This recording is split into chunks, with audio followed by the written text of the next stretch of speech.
on this episode of Disruptive Discussions. Cyber capabilities, it evens the playing field for countries that don't have nuclear weapons. I might even be going to Spain this year. Really? Yes, theoretically, except for the fact that we have the multiverse theory. Was Vision a real Avenger? Well, of course it's happening inside your head, Harry, but why on earth should that mean that it's not real? This hyper-advanced AI.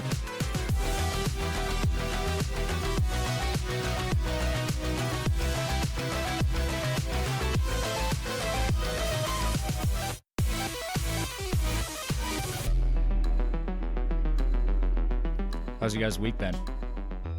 Oh, it's been a week.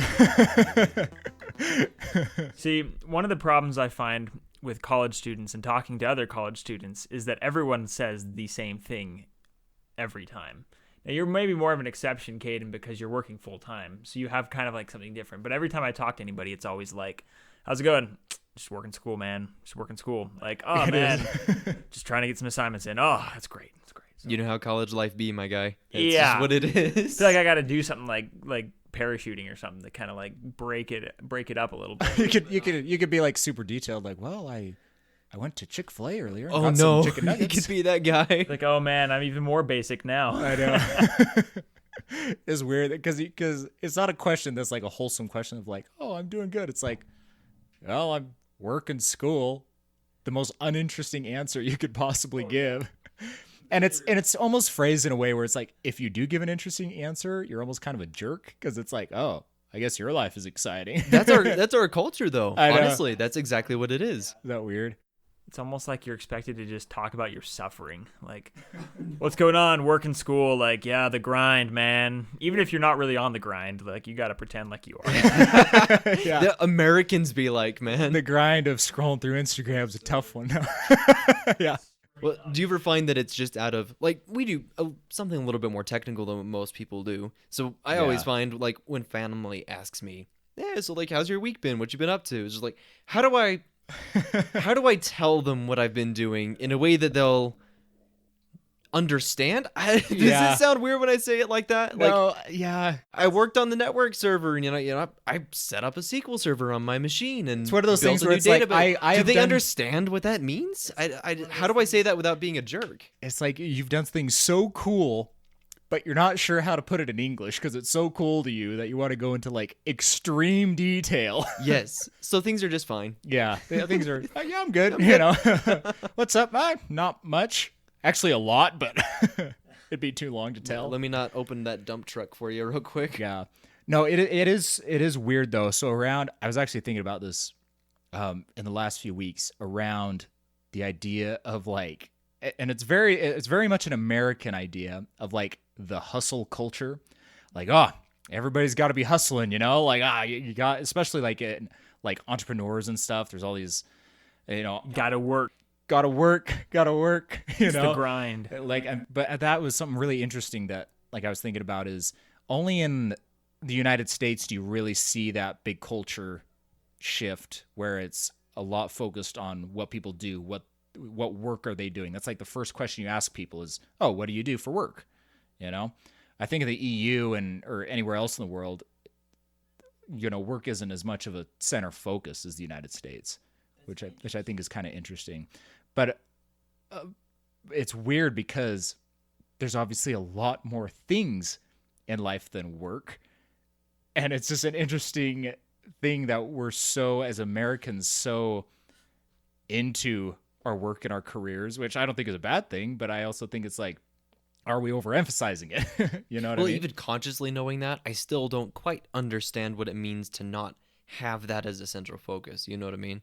Like, I consciously know that, but if I don't understand what it actually means to be a European, where your sense of self is not most particularly defined by what you do as a career. Yeah. I don't really understand what that means. Yeah.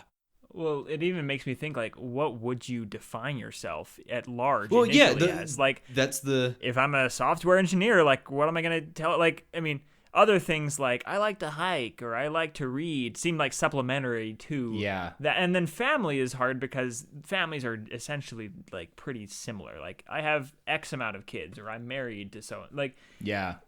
the career seems like so it's so weird that that's not the way that other people perceive it. But I guess you're right, Caden. Like Not necessarily that I'm right. I've just heard that a lot, that Americans are Yeah. very work centered, and I noticed that. It's like every time you have a conversation, it's very like, "What's your side hustle?" or what's your what are you working on, or stuff like that, which I enjoy. I enjoy working. I enjoy doing projects. I enjoy doing stuff like that. But I don't think the whole world views things that same way. Not to say that I know how they view things. I just don't think it's the same way as Americans, which is interesting. I'd be curious to find out. Yep.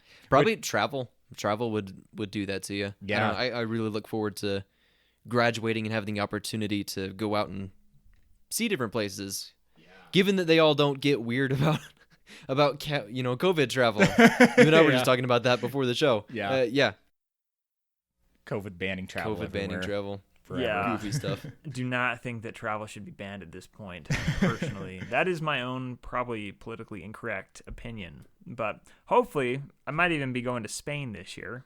You Really? mentioned that, yeah. For what? For your internship? No, my roommate has connections in Spain. He's thinking about like taking some of us to Spain. Just for kicks and giggles? Just to go to Spain. Dude, that's awesome. I was like, I mean, Spain's sick. I would probably prefer to go to Switzerland, but I could deal with Spain. Oh man, I wish I could have gone to Switzerland, but But I guess I'll settle for Spain. Yeah, I mean, speaking of like Americans, that's a very American mindset right there. jeez, Vamos a All España. that's awesome. I would be so stoked. I've never been outside of the country for non-religious reasons, so that would be really cool. Yeah, I've never been to Spain, but I mean, anywhere in Europe, I think would be super cool to visit. Oh yeah. There's just a ridiculous amount of history. No matter where you end up there, Yeah. you're gonna find cool stuff. That was the funniest thing about. So I lived in London for a few. You guys know that. Telling it for our podcast audience, I lived in London for a couple of months. But the cool thing about like anywhere in Europe is that you have historical sites in the United States that it's like, oh man, this building is like 150 years old. It's like you're in England and like the castles there are from like From like the 14th century. The 14th century. Like I mean, they still live in buildings that are 150 years old. Like, it's crazy over there. Just the history. I mean, that's the Western civilization spawned from there, Mm-hmm. Well, and especially like Utah. Utah is really bad with that because the only history I'm aware of that you can find in Utah only dates back to 1847, which is not like that's the oldest possible thing you can find. Gosh, I think And that's so- not even 200 years, guys. No, it's not. Dude, yeah. It's crazy, dude. I had a really. I was watching Vsauce actually. I had a resurgence. Michael to, yeah. Hey, Michael here. Yeah, you gotta love that guy. But I had a resurgence into his videos, and he struck a number that I just was flabbergasted by, which is that we, as 20-something-year-olds, have been alive for at least 10% of the United States' history. Think about that for a second.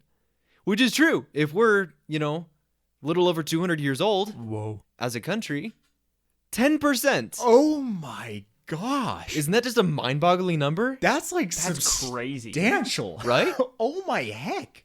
I would never have, I don't know. For some reason, that proportion just seems so different to me. Oh my now. gosh. That means like our parents and grandparents are like, Have been alive for what, 30%? I don't know. yeah, I don't like even 20, know. 30%. Like a quarter of the United States That is history. crazy. It's strange to think that. It really is. Well, I think like one of the craziest things is, I mean, we kind of take for granted the idea that the United States is like the world superpower. Like everyone I talk to kind of takes for granted. They act like this is like Rome, like 600 years into its existence. Like really, the United States was not the global superpower until like the 40s or 30s. Until I feel like that's when the baton really like It was passed. until like the World Wars, I think. Yeah, like I think once World War II ended, from my understanding, The British Empire started to fall apart a little that's bit. that's Yeah, when the that's bigger when the forces. baton was passed, and then we It's true. became the economic superpower. That's not even 100 years. That's like 70, 80 years ago that happened, and we take it for granted as like the United States is de facto just the most powerful in the world. that brings a great perspective, Nick. I like that. That's interesting. Kind of curious. Well, heck, then you look into the future. Like, you were reading that book, 2034 or something? Yes. Dude, you look into the future and go, wait a second. What's it going to look like another 20 years into the future? Like, that if was a things book. changed that quickly in the past, like, I don't know what's coming, man. Yeah. Things can change. So I'll enlighten you, Nick Spalding. I was talking with Nick earlier. So for one of my classes, we were required to read a science fiction novel, which is great. What a great assignment. And so my science fiction novel of selection was a book. It was just barely published. It was like I think it literally came out like last Tuesday, really recently, written by an ex-NATO like commander, like not a nobody. This guy knows his stuff. He was in NATO. He was like a general or something, some high up position where it's like, okay, he knows how the world works. He's seen things, you know. And he basically wrote this sci-fi novel that is the what he thinks a World War III would look like if there was one. Really? Yeah. And my good golly, I'm not going to spoil anything because it's a pretty good book, but it opens your eyes to like the shift in power that can happen, particularly in the area of cyber capabilities. Because like the weird thing is like, so you see from like the Cold War with the United States and the Soviet Union, it was all about literal physical military power where you have physical weapons, nukes that can destroy the world, right? Well, nukes are pretty much like the height of that. Like what's stronger than a nuke? You don't really need anything stronger than a nuclear weapon because it's kind of a nuke does everything you need it to do. You need a Death right? Star or something, destroy a planet, you know? Yeah.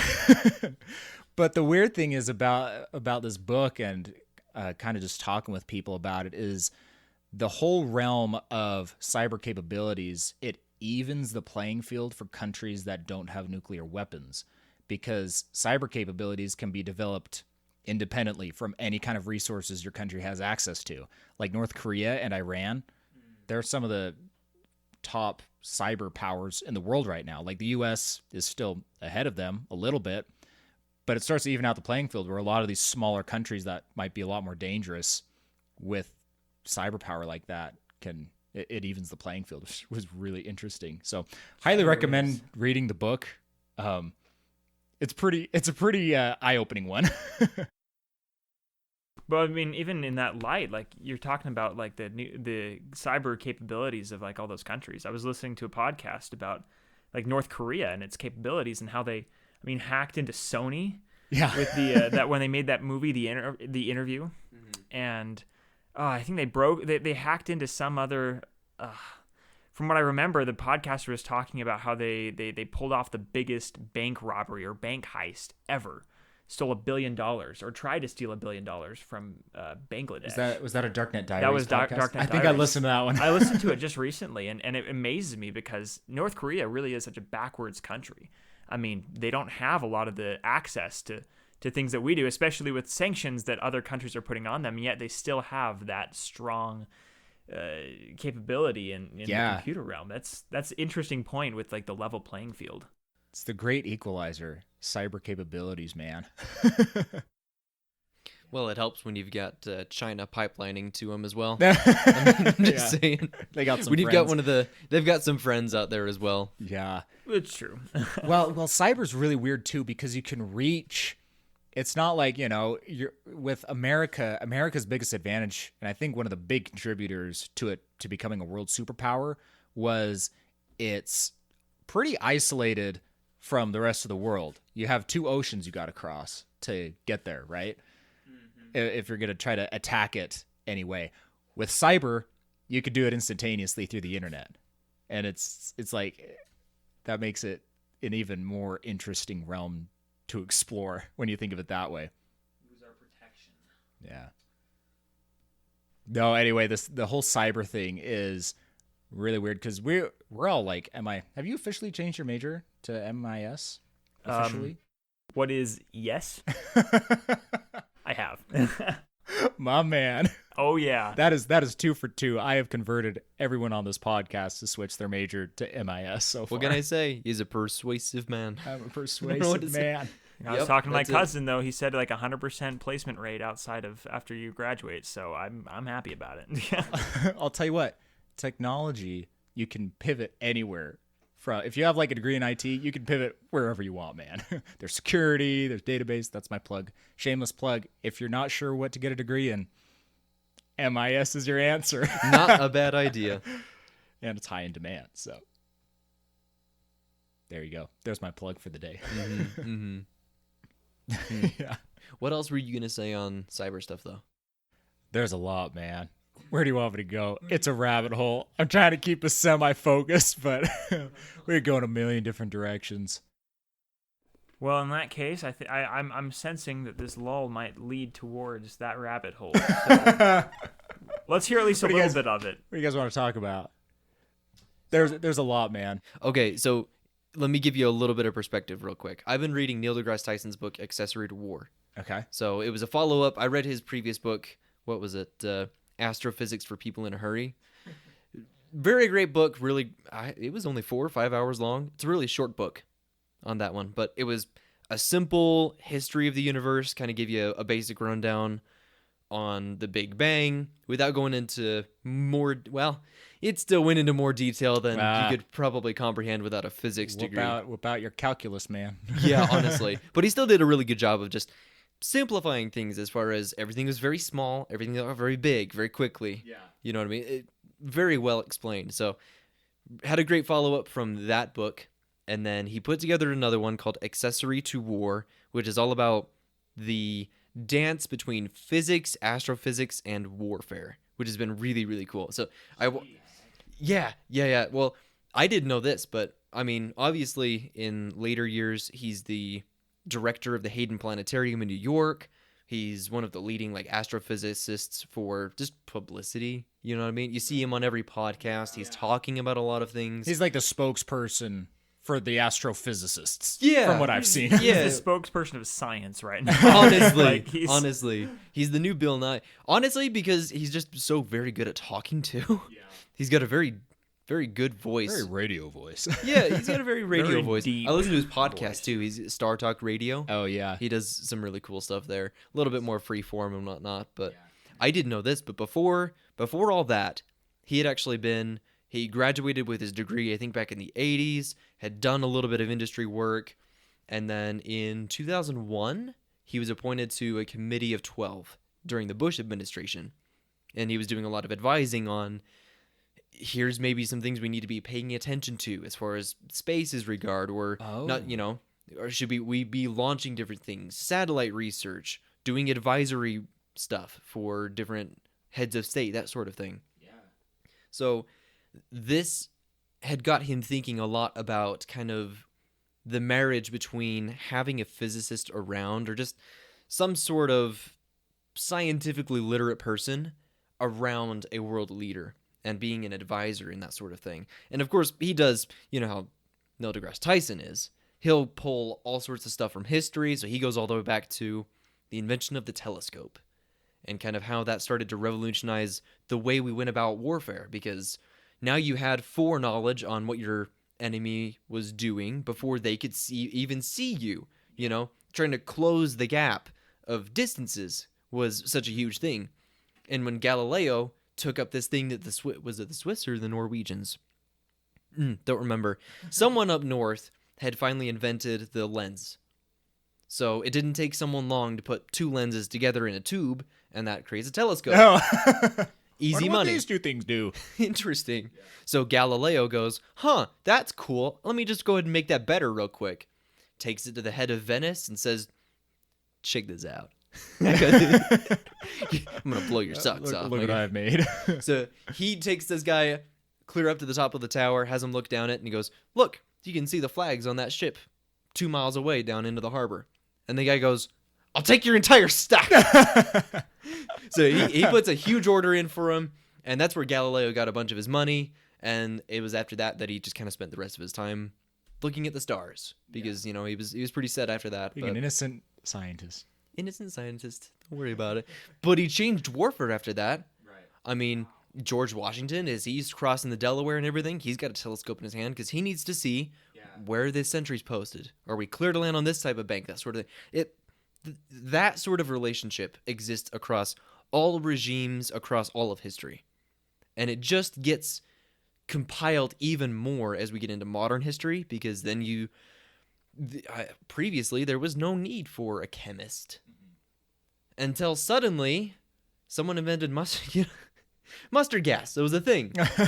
Yeah. Well, and I don't know what they started with on that one, but at some point, some military guy found a chemist and said, "Hey, what you got over there, my guy? Don't worry about it."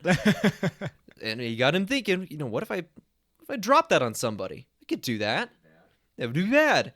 And thus we had mustard gas, and then that just elevates all the way into the atomic bomb and everything. Yeah. So I don't that's where I was going to ask is, I know you've done a lot with your Chi program on looking into the CIA, looking into some of these more governmental bodies and what they've been experimenting with. I didn't know if you had a tie-in for that to give us a little bit more perspective on what people might have been paying attention to in recent years. Because we could look back into history and see everything that's been done, but I mean, I'm always curious about what they're going to do. Yeah. No, it's a good question. So that's kind of to give like the listeners some background.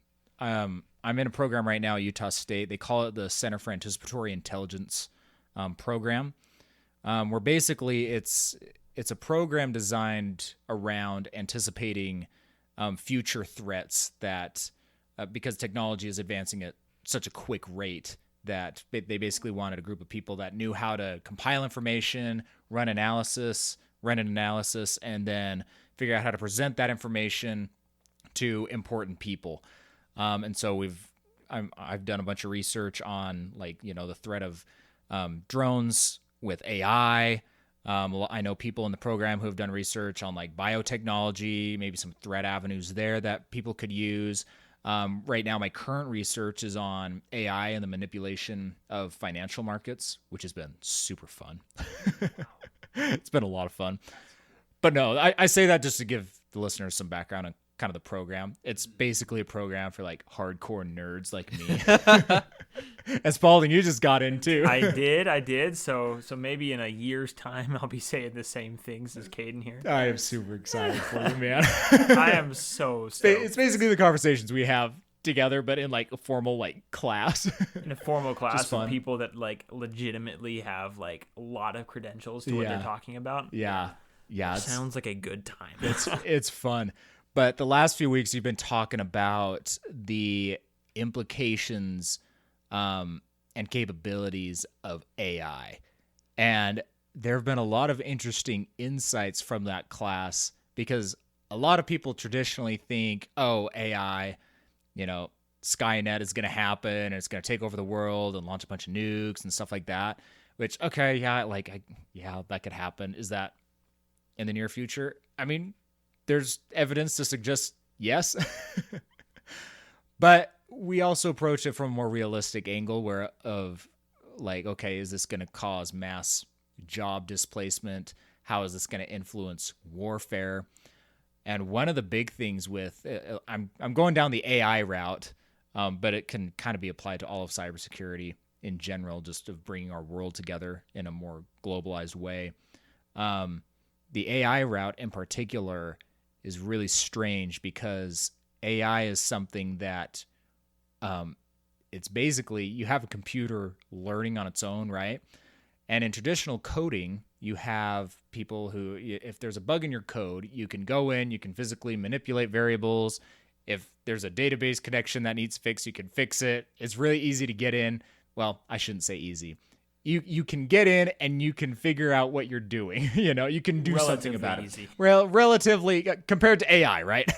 you know what the program's doing, and you kind of know what you need to do to fix it. The weird thing about AI is that there's none of that.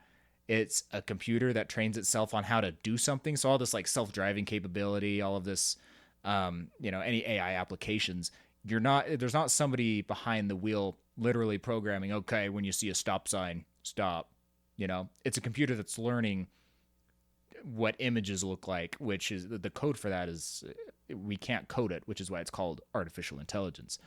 That creates a lot of really weird scenarios, particularly if it's applied in warfare, because if you have a program that's running where you don't really know what's going on behind the scenes, there's a lot of different exploits that can be taken advantage of, and it will probably do a lot of things that you don't expect it to do. A lot of reasons to be nervous. A lot of reasons to be nervous. Yeah. Yeah, that sounds a little disheartening. Yeah. Yeah. Slightly. And I mean, like, not that I mean, AI in warfare is one of those things that's like this could get pretty out of hand, man. You know, And it's going to get out of hand the way Yeah. that warfare goes. Yeah. So yeah. Yeah. So that's where you start, like, you also start to get into the ethical decision making of like, okay, well, you know, can you let AI choose when to pull the trigger?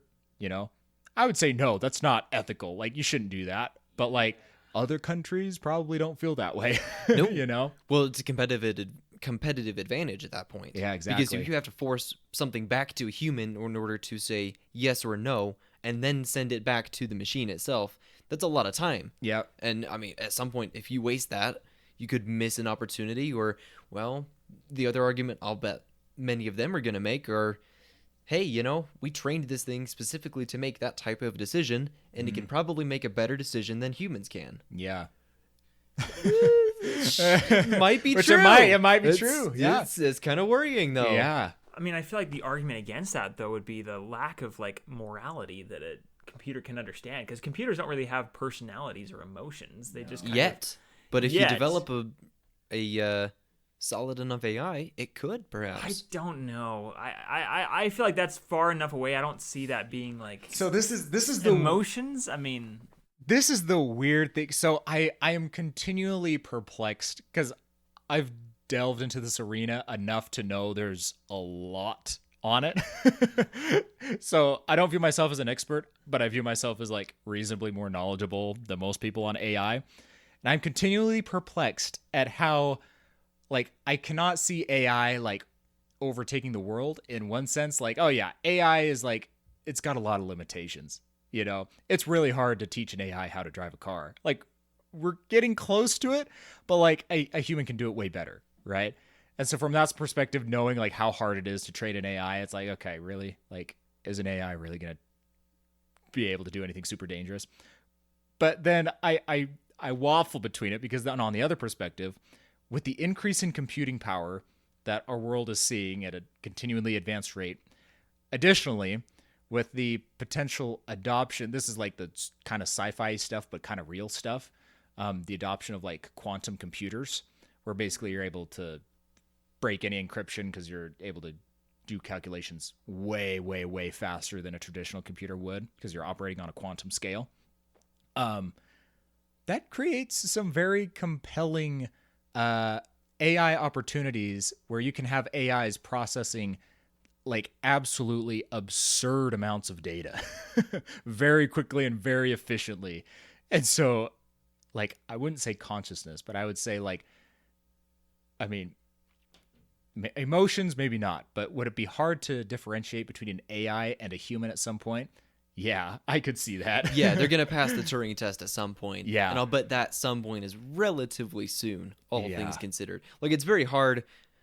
What you just said with quantum computing, I heard was honestly the biggest factor behind what's our most limiting factor right now, and the number one thing that's increasingly not being a limiting factor because Yeah. we're getting so fast, that sort of thing. I saw one guy break it down just as a comparison to the human brain. Obviously, humans are more than just the brain itself, because we have emotions that are electrochemical. You know, so certain drivers from the body are things that drive emotions themselves. It's not just purely a neuron transmission. That said, the reason the human brain is the most powerful machine ever in the universe is because it has so many connections within itself. It's such a self-contained learning machine.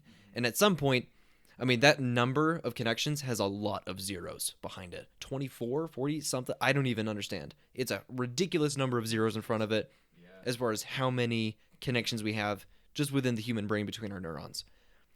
But at some point, machines just are getting more and more connections between their different nodes.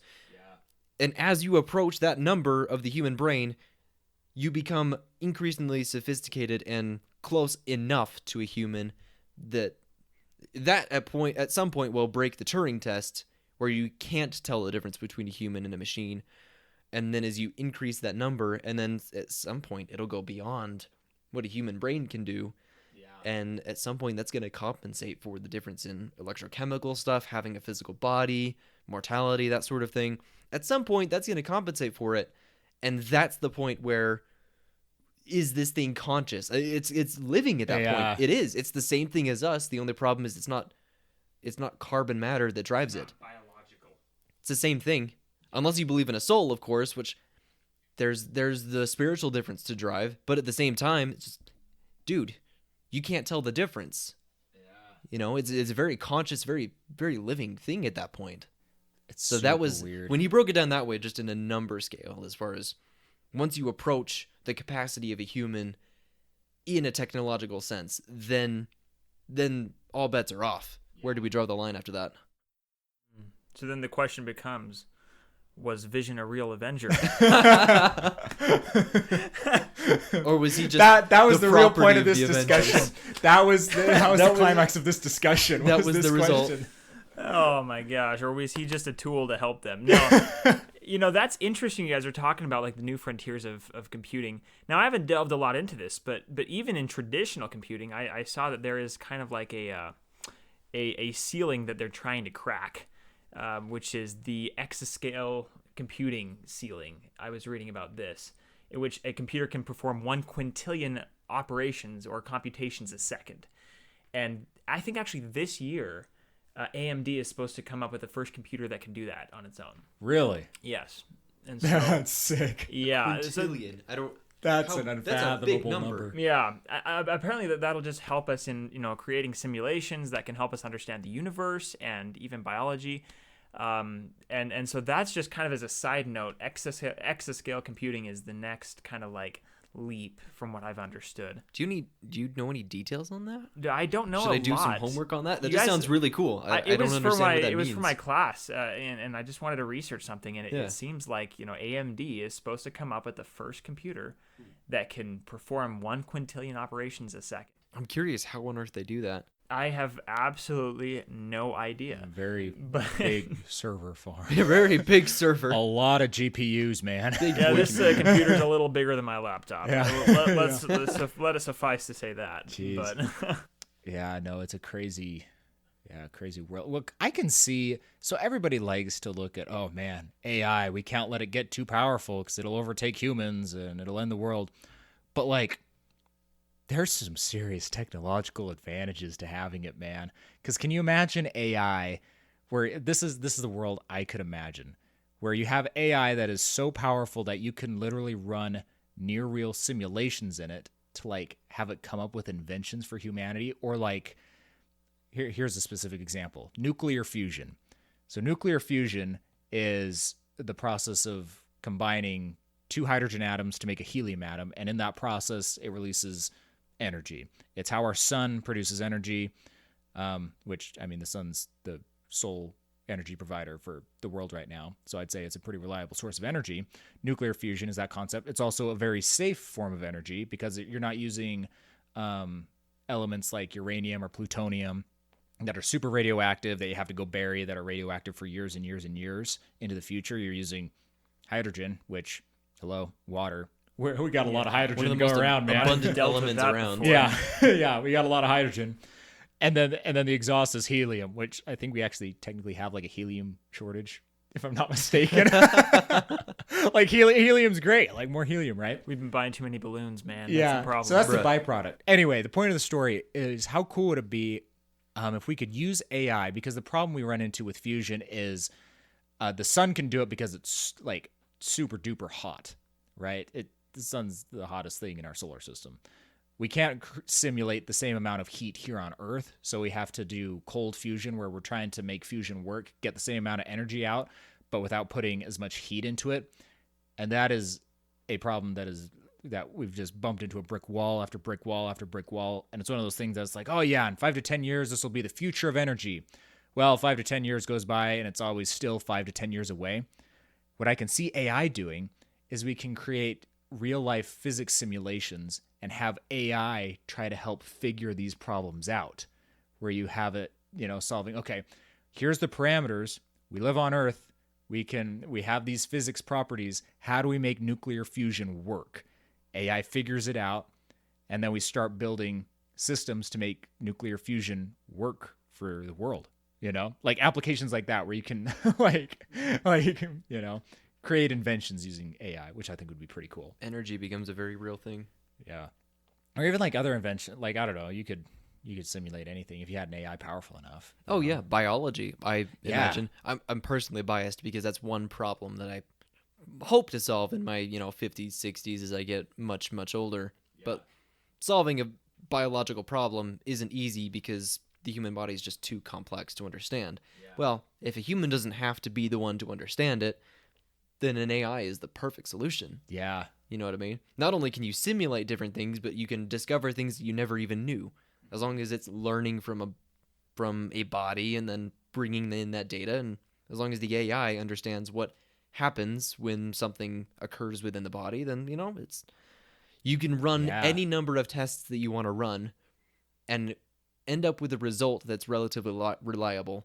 And then you can do it again, and you can do it so many times that it just becomes, it's as if you took something to cure cancer and you just inject it in a million people. Yeah. You didn't have to do it, but now you know what the result would be. Yeah. Easy. Like imagine like mapping, like you have like the human genome, right? Yep. Put that into the computer. It'll simulate the human experience. It'll simulate all the chemical whatever. If you had a computer powerful enough, and then you would just like do all your big trial runs in the simulation to see like, hey, does this cure cancer? I don't know, maybe. You could do it because it's on a computer. You're not hurting anyone. Nope. You can take 1,000 people and put them through a whole lifetime of treatment and whatever you want to put them through, from cradle to grave, and you got the whole record. So that's the cool stuff I see coming from like this hyper advanced AI. That's like it could destroy the world, but it could also like solve so many problems. Dude. Yeah. Yeah. Well, and I can only imagine what that would do. I mean, when you guys were talking, it reminded me of something else that I had read. This organization called Folding at Home. I was talking about that exascale computing, doing 1 quintillion operations a second. That level, that ceiling has actually been broken, but not by any individual computer. Oh, okay. Apparently I think it was said about 700,000 home PCs downloaded and used the same software at the same time. And what? They all kind of contributed so sick. their efforts. I don't know how that works, but they actually broke that by 1.5 times. Probably all infected with malware in the hell. Dude. But the reason that's so cool is because they were simulating COVID-19 proteins. Really? Yes. And that was back in, I think it was April, March-ish. And so they actually broke the fastest computing ever known because it was 700K laptops basically kind of combining their computing powers and capabilities. I don't know how that works. That's what I've read. I've gone to a few sources that have kind of corroborated that. But just in terms of the abilities of that might have been one of the reasons that the vaccine came so quickly, is because we had these proteins that we were simulating with computers that are increasingly fast. I mean, think about how quickly this vaccine came. Yeah. 1 year after we know about this virus, less than a year, we have a vaccine that works. I don't know. It's pretty amazing. Yeah. Imagine that. There's That's some something else. There's some pros of AI that we can Yeah. ponder. Yeah. No, AI is bonkers. Cuz on one level it's like, yeah, it's got all that potential, but on the other level it's like somebody's got to program it at a very rudimentary level to learn in some way. Somebody's got to feed it the right data. Somebody's got to, at the very fundamental level, it's got to program the building blocks for it. So it's like all this potential, man. So cool. Crazy. I didn't, I feel like I read that at one point, but like that is crazy that happened. Yeah, it is really, really interesting, and especially because of the combined efforts from like a lot of people that were just kind of contributing to this. That's what makes it super cool. Yeah. Like all these people's computers like running this thing to help map or what was it? It was like mapping the protein to COVID or Yeah, whatever. they were simulating something about like the protein structure to try to, like they say, crack the code. And so I don't know nearly enough about like biology or about chemistry or about computing to really give you a definitive answer on that. But that's kind of what I understand. This group called Folding at Home. Folding because they're doing like folding the proteins and kind of trying to understand those structures at home. I don't know. So Yeah. I thought that was kind of cool.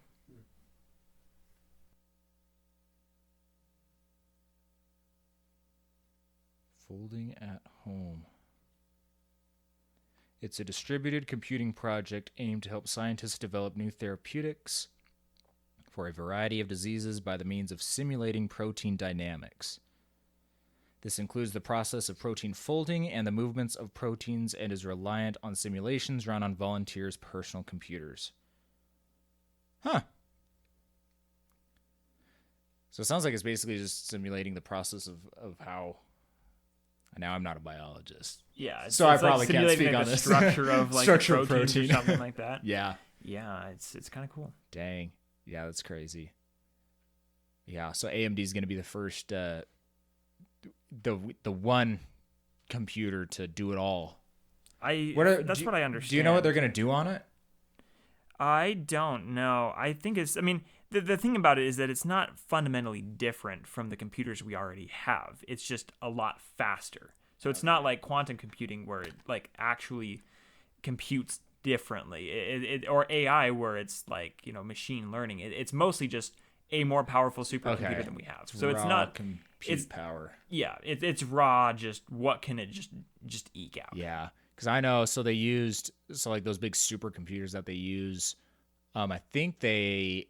I know they used one for like simulating like a rocket landing on Mars or something, where they basically just program the physics into it to test landing rockets on Mars, which I thought was pretty cool. It's a pretty important thing when you're gonna send something Yeah, how many million miles away. Yeah, you just spend all this money, send it out for like 6 months, 8 Oops, months. it bounced a few more times. Crap. Guess we broke something. That is not when you want to test if it works or not. No. Yeah, no, I can see a lot of capabilities for those big supercomputers. The quantum computing thing is crazy though. So I'm not like a super expert on quantum computing. All I know is that basically just it's compute. So normal computers, they work with, electrons, transistors, and you can only get down to a certain point with physical transistors. Quantum computing works with the atomic level, which is a lot smaller, which is why it's so much faster, is because you can do things at a smaller scale, therefore you have more of them. But the weird thing about quantum computing is that it's like, because you're able to do that, you're basically able to have like the maximum amount of computer power feasibly possible out of the universe with that model, which is nutso, man. Which also means that like you would be able, if you had a quantum computer that worked, you would be able to essentially break like any encryption that ever existed on normal computer networks. But it's a double-edged sword because so you can break encryption, but if you have a quantum computer, you can also encrypt things to an unencryptable level, which is weird and creates a lot of interesting security dynamics. It's the next atomic bomb. It's the next atomic bomb. It might be. I don't know. I was about to say no, but actually, It actually might be. Who has no, it yeah. sets So the if- rules. it becomes another arms race to the point where if you're the one that doesn't have a quantum computer, then you're the one that can get crap. hacked no matter what you do. Yeah. So Seriously. get screwed. China's working on it, man. Bet. Oh, I'm United sure. States. Well, let me give you some background. So, when I was on vacation this last week, I hopped on a Zoom call with his name's Mark Turnage. He founded a company that basically it's called Dark Owl. They go and they index all of the pages on the dark web.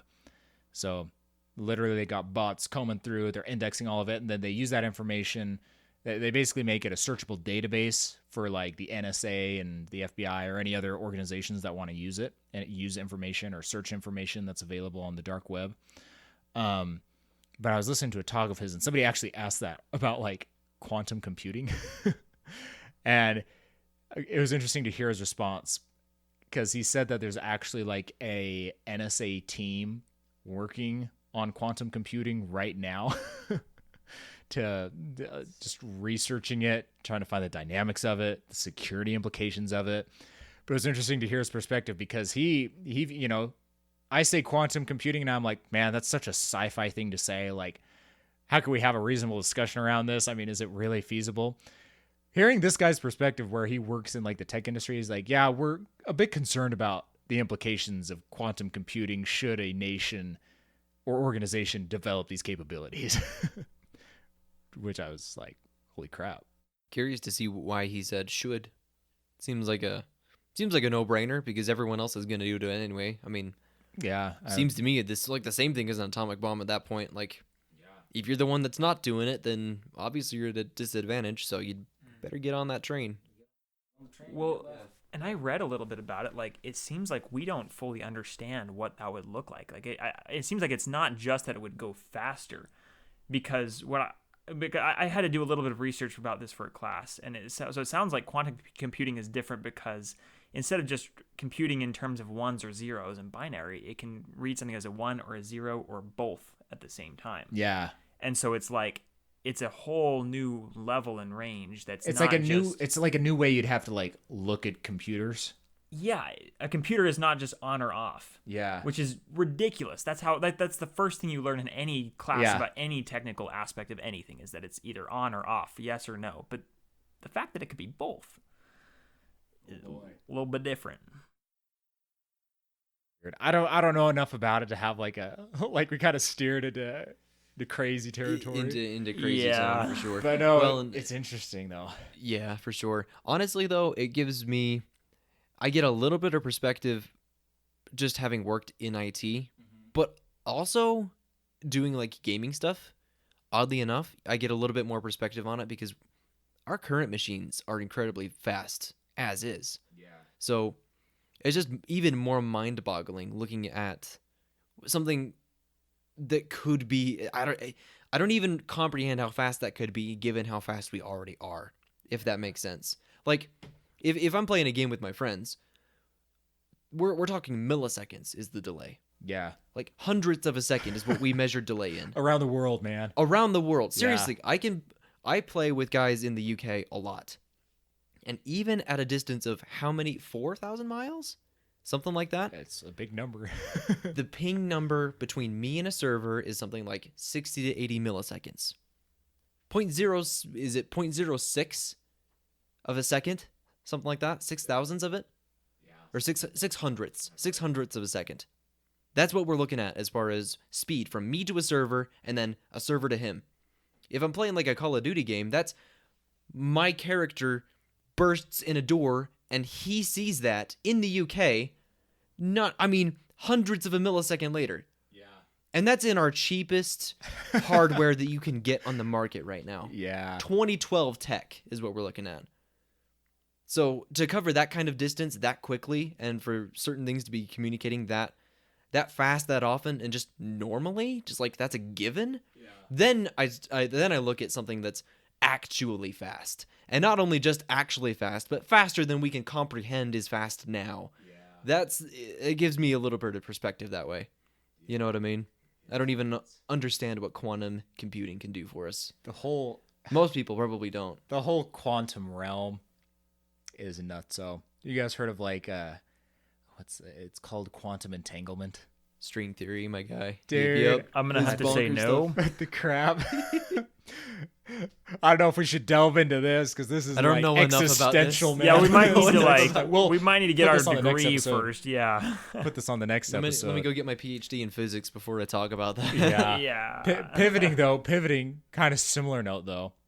I watched Tenet for the first time last week.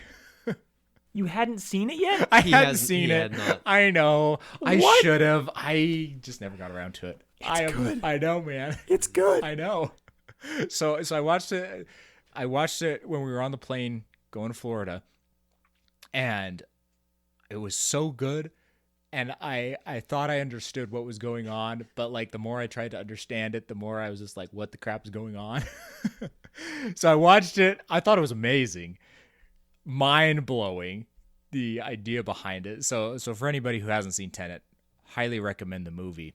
The basic idea behind it is, without giving any spoilers, is you can reverse what they call the entropy of an object, so it travels backwards in time. But it's not time travel, where the idea behind time travel is you go from this point on the timeline back to X amount of years on the timeline, but you're still moving forward. The idea behind Tenet is you have objects that are moving literally backward through time as it happens. So it's like this really weird thing that you got to like wrap your head around. Anyway, I watched it and my mind was blown. I had to go read like what the crap I just watched, and then I watched it again and understood a little bit better. But highly recommend that movie, and anyone looking for a good brain exercise. What were your thoughts on the movie when you first saw it? Oh man, well that's funny because I don't recall having any like intelligent thoughts that could contribute to the movie. It was so intense. It was so like because I'm the kind of guy I like to understand what's going on. I like realistic movies. Yeah. That can be based off of something that is feasible. That's one of the problems I have with stuff like Avengers and stuff, is because it's like it's not really feasible. It's just kind of like, fantasy. But like Tenet is portrayed as being feasible. It's just that I can't understand it, which was very frustrating, and I just had to let go eventually. I thought it was wonderful. I think it's the best done time travel movie that I've ever seen, and I think that it's something that what's so great about it is it doesn't try to explain why it works, and once again, not giving any major spoilers really, but it relies on the future. The future is the one that's creating the time travel and sending it back. Essentially, not creating the time travel, but the future is the one that's reversing time on objects and things and sending it back in time. And so we don't understand why it's working. So in that sense, it seems like it's feasible.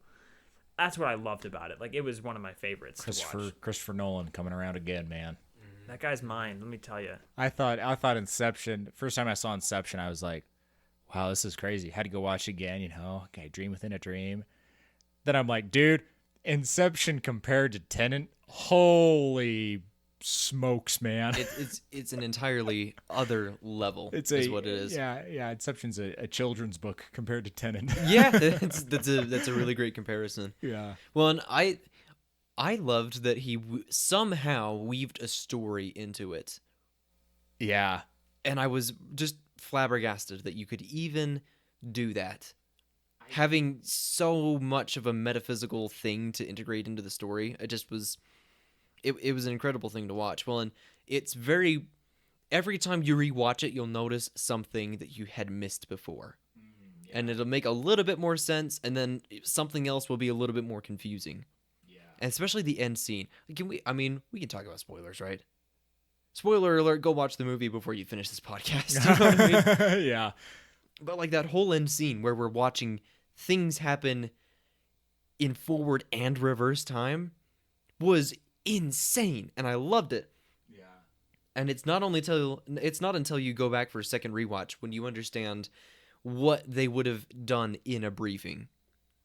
When they would have been briefed now, and also another team has been briefed on what you are about to do. Yeah. You know what I mean? The weirdest part. Because you've already done it in their perspective. Yep. And we didn't understand that as an audience until we actually saw it. Yeah. And then go back and go, oh, so this is what blue team's going to do, but red team already knows because it's already been done. Yeah. Yeah. And it was such a cool experience to be able to see that in the same frame, and the soundtrack just blew me away. Yeah. I loved how they integrated everything, and one of my favorite movies of all time. Wow. I absolutely love the way they did that. It's a great one. Well, and to add on to your thoughts of the soundtrack, if you haven't listened to the Tenet soundtrack, it's intense. It is big intense. It's very high blood pressure kind of thing. Mm-hmm. I was writing a paper yesterday. It was due at midnight, and I started about 11:45. Bruh. And I was listening to the Tenet soundtrack, and that was motivating. I was about to have a heart attack. He was awake. Because it's just this high intensity pounding, like like just very, very fast, like stressful kind of music. And so, yeah, just in terms of that, I think I turned it in at 11:57, and I was literally like just about to die. I was about to have a heart attack. I was just riding as fast as I've ever ridden. Very motivating soundtrack. Weird little tangent. Sorry, but Highly motivating. Highly motivating. Well, something they transferred over from Inception, because in the Inception, obviously, you have the exponential timeline. I'm not sure what the best word is that for it, because time becomes increasingly slow as you go deeper into another dream. Yeah.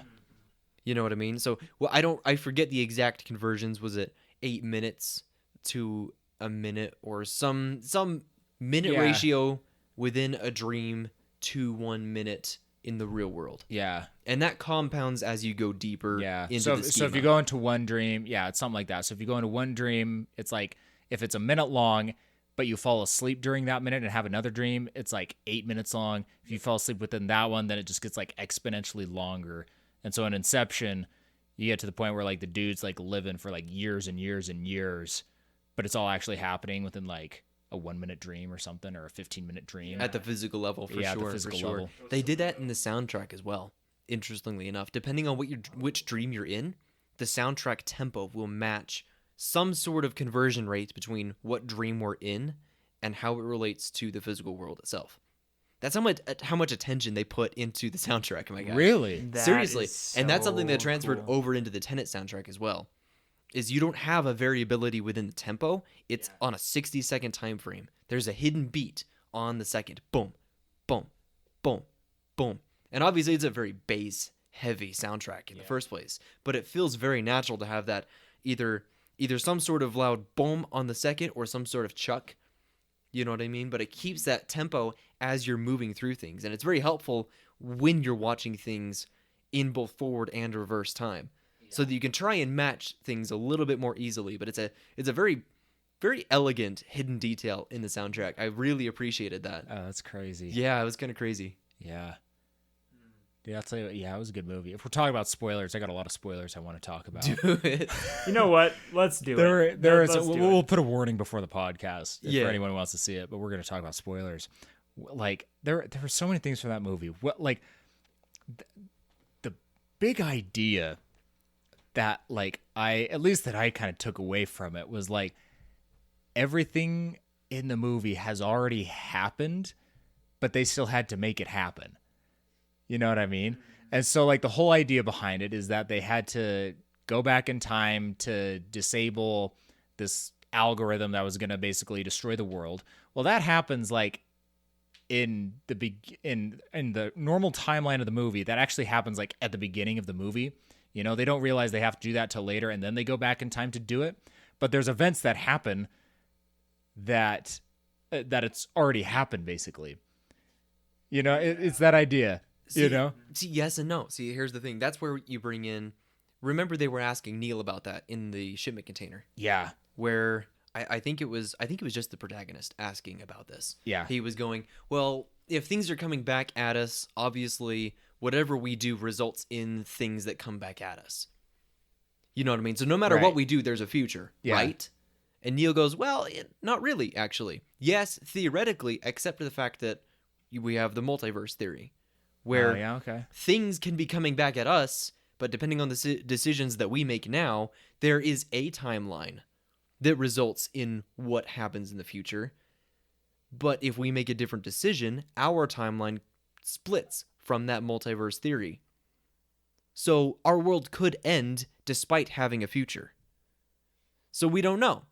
So your decisions actually matter again. You know what I mean? Yeah. Because I thought about that just in a story sense, where if you're telling a story about time travel, at some point your decisions don't matter because we already know what happened at the end. Happened. Because that has to happen in order for people going back into the past to, have anything to do with it. The grandfather paradox. If you go back in time, kill your grandfather, you can't be born. So it's a paradox. You can't do it. Yeah.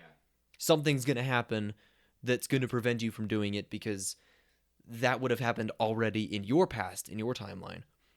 The multiverse theory breaks that, Yeah. if that makes sense. But I'm not sure it was, at least in this instance, the way the movie went, it wasn't happening that's just like a theory, because in the movie you have the beginning of the movie that happens where the dude's in the windmill, right?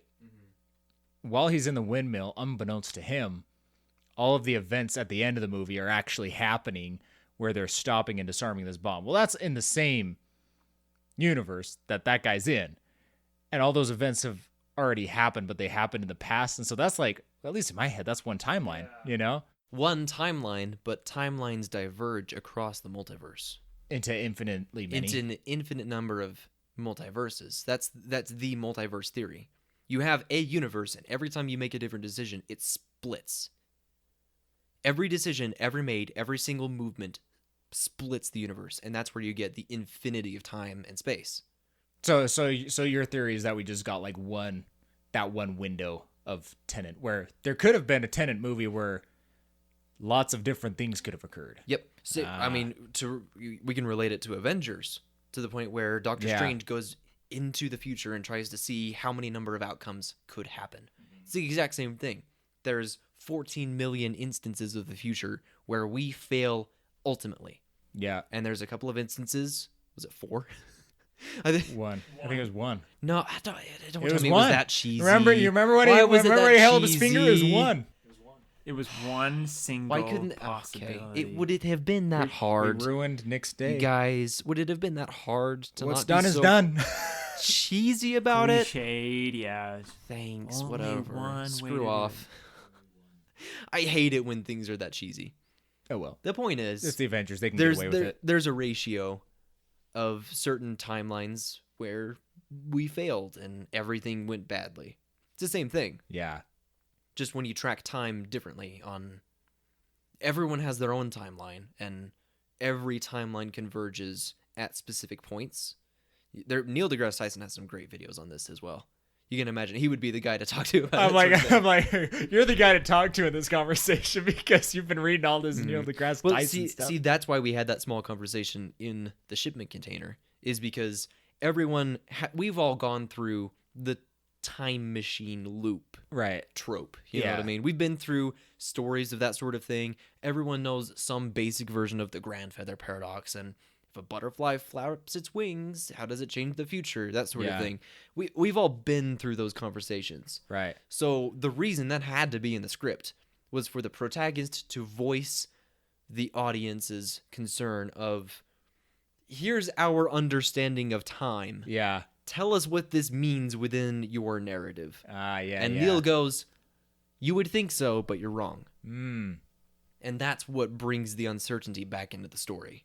Yeah. Because it's very possible for us to fail, despite the fact that we have a future in how many other numbers of universes Yeah. or timelines. You know what I mean? Weird, man. Yeah. And as I recall, the purpose of the movie, like kind of like the plot, was that the future had so many, I think, almost environmental problems or some kind of like they had so many like infrastructural issues that they were really struggling to live, kind of like an Interstellar kind of thing, honestly.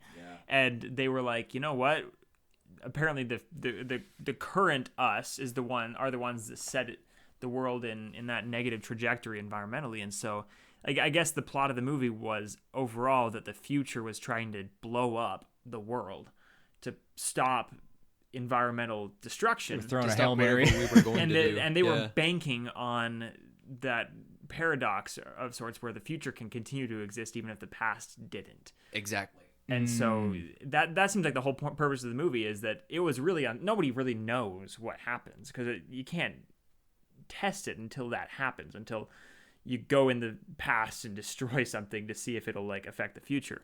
But I guess that was kind of like the bet that the movie was based on. And you don't really realize that until the last like 10 minutes of the movie. And then it's kind of revealed, oh, wow, that's what it's all about. Yeah, that movie was weird. There was one scene in particular I was like, this is crazy. And it was when they were first introducing the idea of reverse entropy. And the one scientist lady was showing the protagonist like all of the... That was the other weird thing about the movie, is that they never named the main character. He's just the protagonist the whole time. I thought it was kind of cool. I'm kind of weird like that, though. I was like, that's really interesting. Anyway, it was basically they were kind of describing the physics of how this whole thing works, how, you know, changing. They were basically describing the rules of this universe. But there was a particular scene where he was shooting the gun in reverse. You know, the bullet comes back to the gun, and then they move over to a table, and she's kind of describing like, okay, so here's a normal bullet, right? Here's a bullet with its entropy reversed that's been inverted, is what they call it. They call it inversion. And it floats up to her hand, right? Mm-hmm. And so he's like, well, that's really cool. I want to try it, you know? So he reaches his hand over the bullet, and he's like, what the heck? Like, bullet just sits there. He's like, why isn't it working? And she's like, well, you had to have dropped it, you know? He doesn't drop it from his point of view, but, like, he, like, I don't know, in the movie, it's like he pretends to drop it, or he feels it, as they say. It's like, you got to feel it, you know? He pretends to drop it, and it floats up to his hand. I was like, whoa. I feel like that captured the feeling of the movie of, like, don't try to understand it. Just feel it, man. A little metaphysical, but like, yeah. I love that. Yeah, it's a crazy show. Well, the whole idea was to catch the bullet. You don't, if it's in reverse entropy, you don't drop the thing, you actually catch it. If you were to do it in a forward timeline for both you and the bullet, then your hand and then thus gravity exerts a certain force on the bullet, so you drop it. If a thing is in reverse entropy, that energy that you had expelled in that timeline then is in the bullet and in the air. Gravity is reversed, and the bullet instead exerts force against gravity onto your hand. So the bullet ends up in your hand as a result of you catching it, or it exerts that energy on you rather than you on the bullet itself. Yeah, but the cool idea is that, like, you made it happen. Yep. Like, that was the whole idea, because he then asks about, like, well, what about free will? And it's like, well, it wouldn't have moved. It wouldn't have moved if you wouldn't have put your hand there. And then you're just like, true. What the crap? Like, the force is real. What are we doing? That's when I was like, this, because that was like the second scene, I think, of the movie. That was very early. It was very early on in the movie. That's when I was like, this is gonna be a good movie. Like, this is crazy. Anyway, that was my fun movie. And that movie I watched, that, like, got me really thinking for, like, the next 2 days. That's what it does, man. Like, that's the way that, like, a lot of and I don't know why, by the way. Like, I feel like there's almost this cultish feeling with, like, 20-somethings. Like, 20-something dudes are the real, like, group that are just all, like, Nolanites. And it's so weird. Like, I will talk to, like, most guys in their early 20s, and a lot of girls too, that, like, that are just like, yeah, Christopher Nolan is my favorite director. And they probably, like, most other college students probably couldn't name a lot of other movie directors, let alone, like, everything that they've come out with. But, like, Christopher Nolan has just this weird, like, cult following among, like, people of our exact demographic. So great. Yeah, I know. And other people, like, other organizations or groups don't seem to see his movies as positively as this group of people do, as we do. But it's funny. Like, I haven't really seen that. Like, I don't really see a lot of people like, oh yeah, Robert Zemeckis, yeah, he's great, or like, oh yeah, like Quentin Tarantino. Like, among, like, the people I associate with, it's usually just like Christopher Nolan. yeah. You say Christopher Nolan, everybody knows. Oh, Christopher Nolan, man. Like, him, yes. Yeah, those are crazy movies. Well, I heard that, like, so, you know, I obviously had to go home and do my homework and, like, figure out what the heck I just watched. As did we all. You know, so I went like, scrounged the internet to try to figure out what the heck was happening in that movie. But I heard that, I read somewhere that it took them like a year or two to just, like, wrap their heads, or at least the writers and stuff, to wrap their heads around, like, how all of it would work before they even, like, wrote the script and, like, did anything about it, just figuring out the rules of the universe.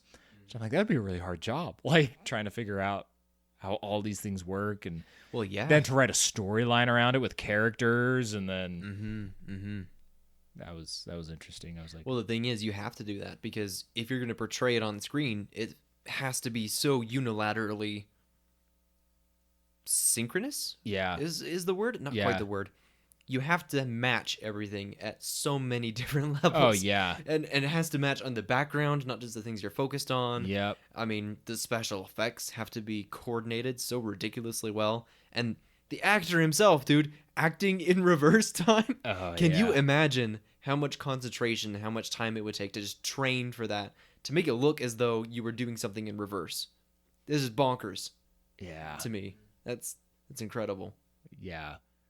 Yeah, what a crazy movie. So, anyway, that was my thought experiment for last week, is trying to figure out what I just watched with Tenet. See, I love that. I like your thought, Nick, in terms of like movies that are very impressive because of what they do that is different than other movies. And in one regard, like, and I can't even really talk about this because I haven't actually seen the movie, but the movie 1917, I've heard it's amazing because it appears as if the whole thing is taken in one shot.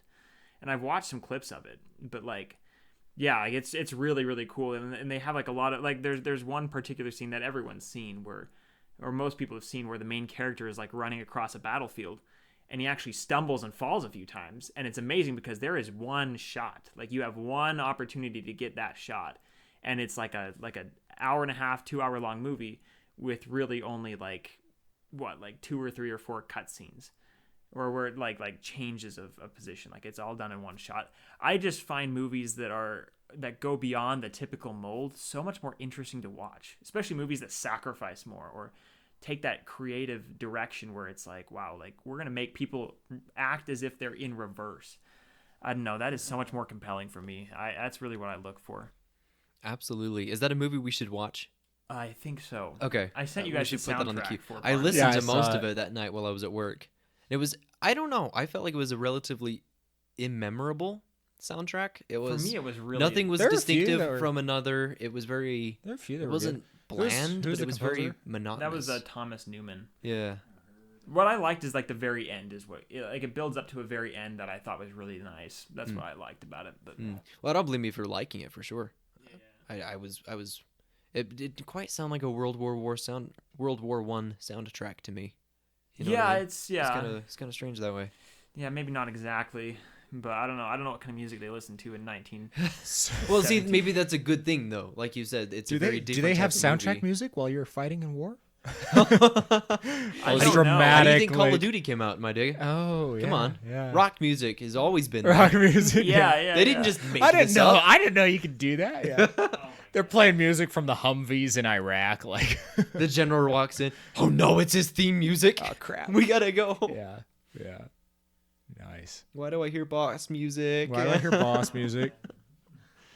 Yeah. That's. Yeah, movies are great. But in the same sense, though, like, I do appreciate, like, a lot of movies follow the same type of storylines. And, like, there's science behind, like, there's a lot of different archetypes of stories that we really like to watch that are well proven. Like, the archetypes of, like, okay, you have, you know, the hero in the beginning who has everything or whatever, and then there's the inevitable fall, and then the rise back, and then he changes and stuff like that. Like, you see that in every movie, but, like, the really weird thing is that it's like, well, depending on the movie, I guess, but in most movies, it's like you appreciate that story over and over and over again, you know? Well, and it's just interesting in terms of plot. Like, every story ever told has to follow the same pattern for people to like it. You would never listen to or watch a story or a movie or anything that doesn't have central conflict that is resolved. That is the purpose of a story, is conflict that becomes resolved, or some problem that becomes solved, or something that Yeah. that Main character's fighting for. yeah, you have there has to be a struggle, and that, like, it's so weird. It's actually very telling about, like, us as, like, a species, like who we as humans are. Like, we have to watch the struggle for us to really empathize and enjoy a story, and you know, we take it for granted a little bit, but it's just interesting. Like, every story you've ever heard follows the same pattern of rising action, climax, and then decline. So I'm going to tie this into psychology. Okay. Okay. because I've been thinking about this. I'm like, okay, so these movies, right?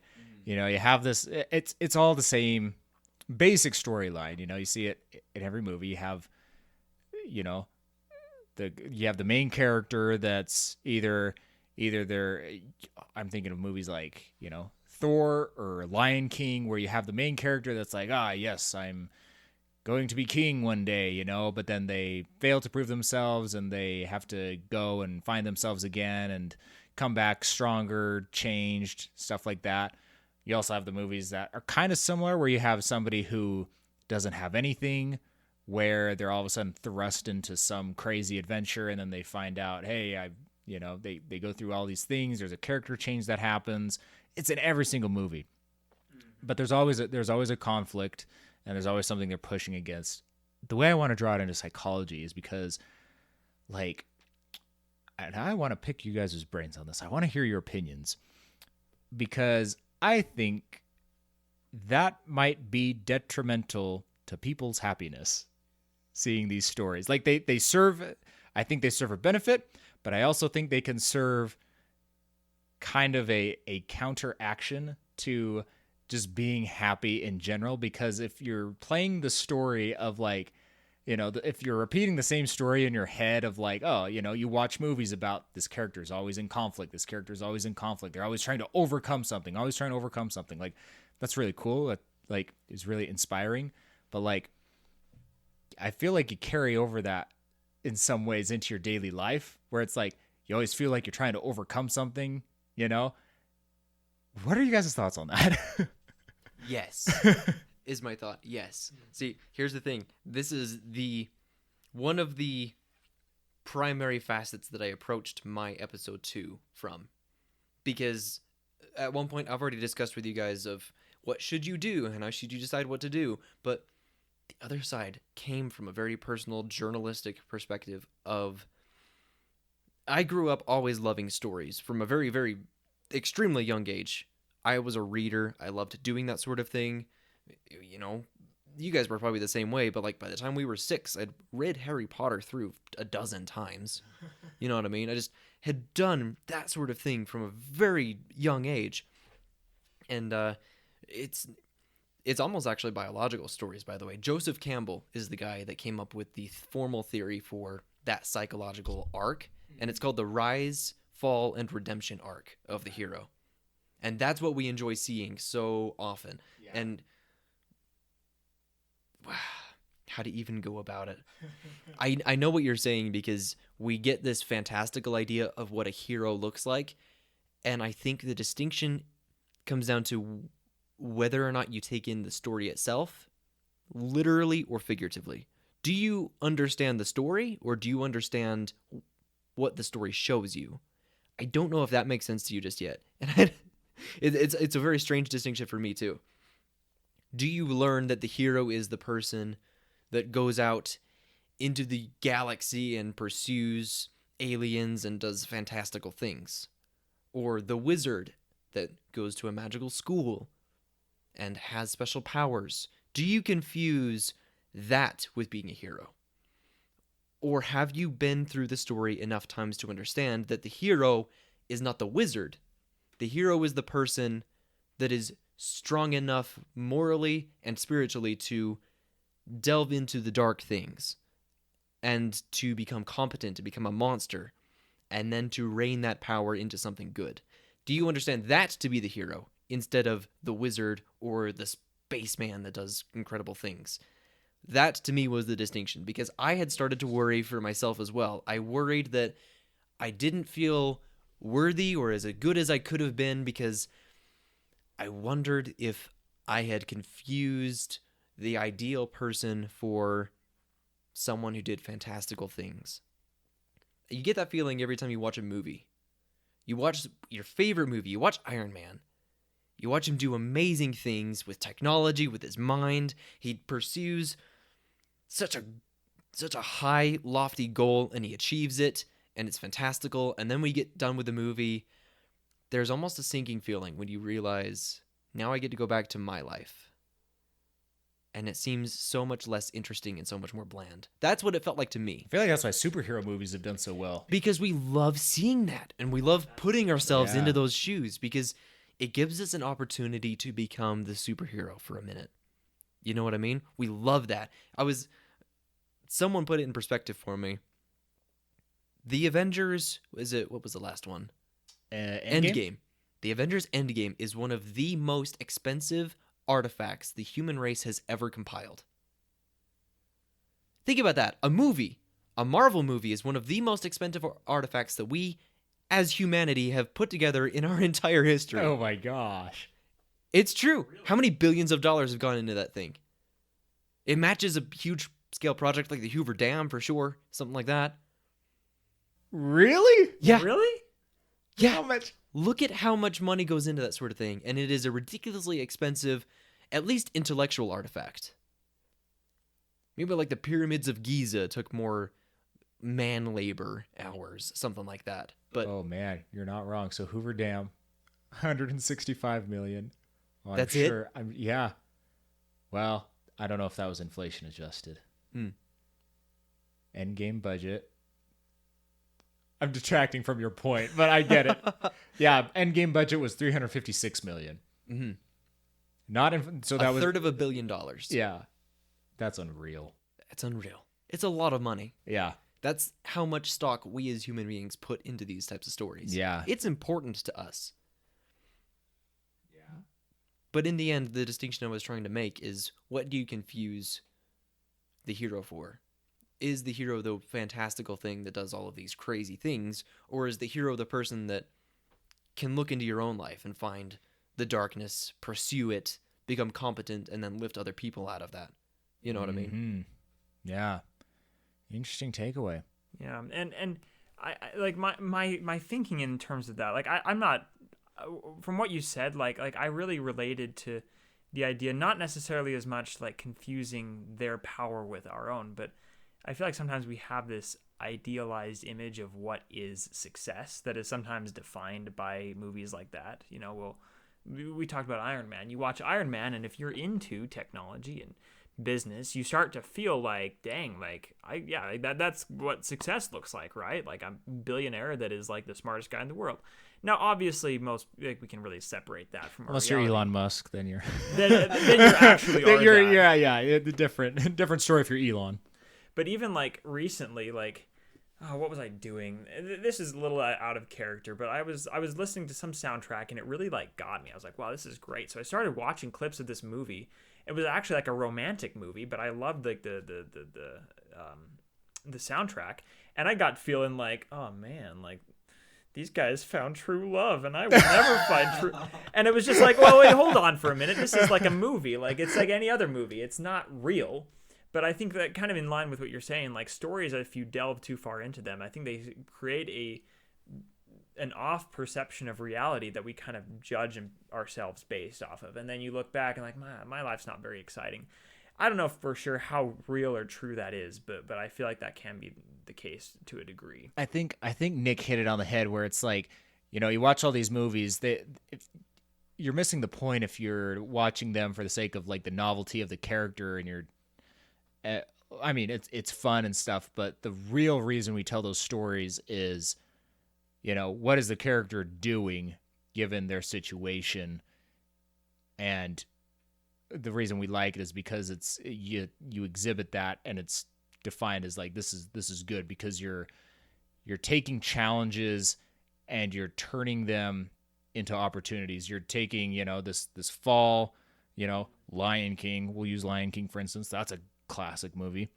You know, Simba goes off into the wilderness, and you know, oh, Hakuna Matata, man, no worries, you know, as a cub, but then realizes like, hey, hold on, like I'm actually like a big lion who's, you know, king of the jungle.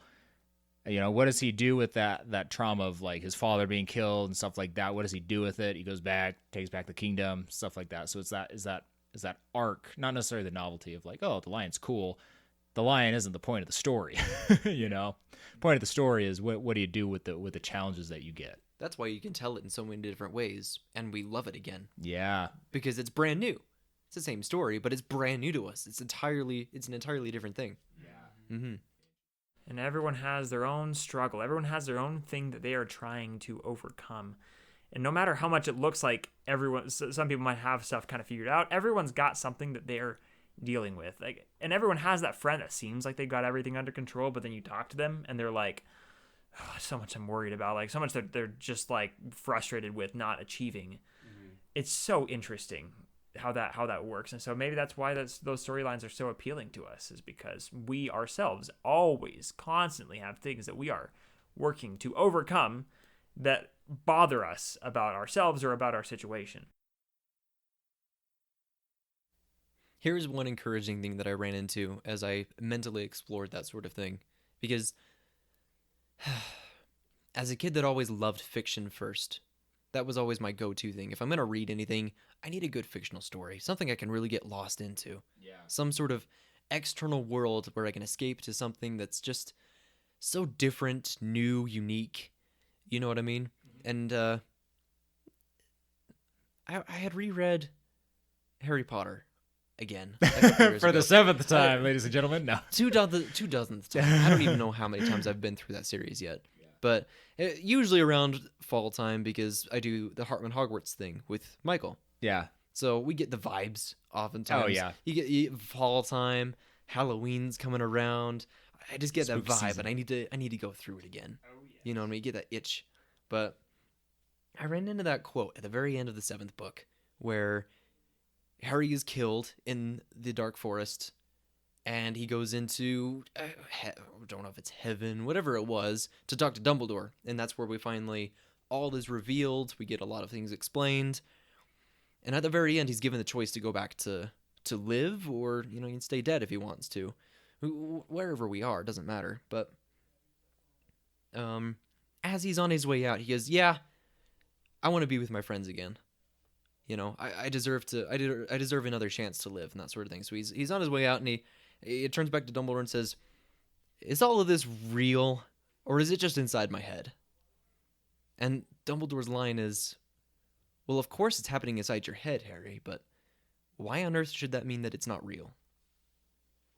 And that hit me like a ton of bricks. What the heck? Yeah. It hit me like a ton of bricks, because as we're talking about this, every story is the same story, and it's the oldest story humankind knows. You might even call it a meta story, the thing that supersedes humanity itself. This story is in every hero across time. It's very real. Whether it takes form in Harry Potter, Luke Skywalker, or Tony Stark, it doesn't matter who it takes form in, but it's very real, even though it happens inside your head. So if you're a fantasy lover like me, take a little heart in knowing that every story you read is in fact real. Just because it's inside your head doesn't make it not. So. What a way to end, man. That's great. Well, I want to get some feels there. That was the way to do it. I say that was a pretty good podcast. I like it. All right.